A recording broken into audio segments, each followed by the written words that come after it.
If you made $310 billion in today's money, would you give it all away?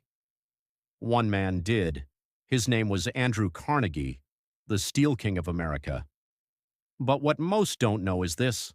Carnegie didn't just chase fortune.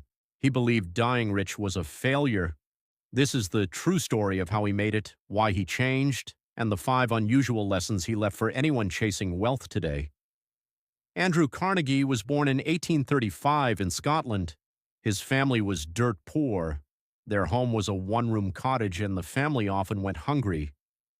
His father was a weaver, a trade dying fast with the rise of industrial machines.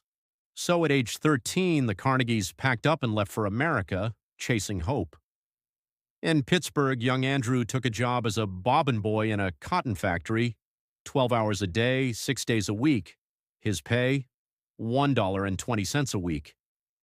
But Andrew had one secret weapon: books. He borrowed from a private library every chance he got, teaching himself business, history, and writing. His break came when he got a job as a telegraph operator and learned to decode messages faster than anyone. That skill brought him to the attention of railroad executives. He worked, saved, and invested in iron, bridges, oil, and eventually steel. Carnegie wasn't just smart, he was relentless. He learned how to scale businesses, reinvest profits, and cut waste. He obsessed over efficiency, famously asking his managers to reduce costs by even fractions of a cent. By the age of 65, he had built the Carnegie Steel Company, dominating American industry. In 1901, he sold it for $480 million, over $310 billion today, adjusted. He had won the game. But then, something unexpected happened. He walked away from business forever. Why? Because of a letter he wrote to himself 30 years earlier.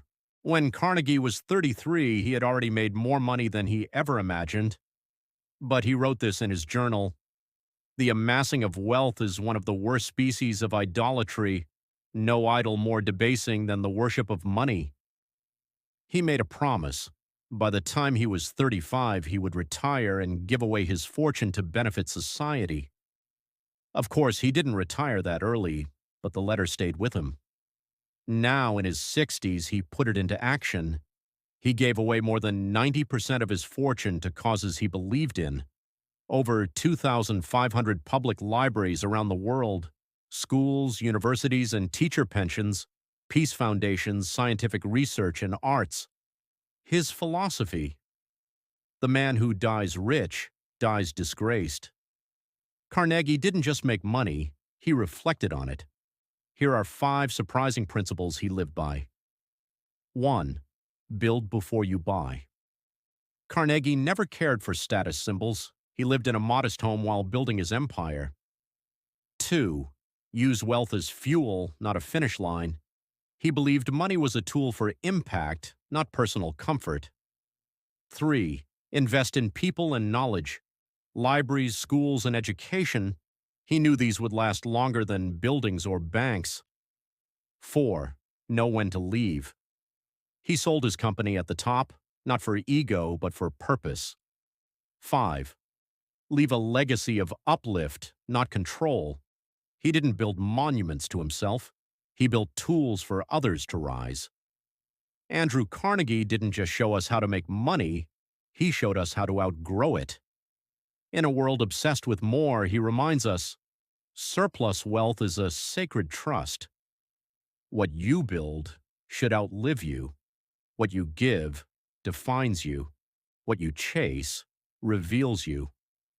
If this story inspired you to rethink wealth, hit that subscribe button.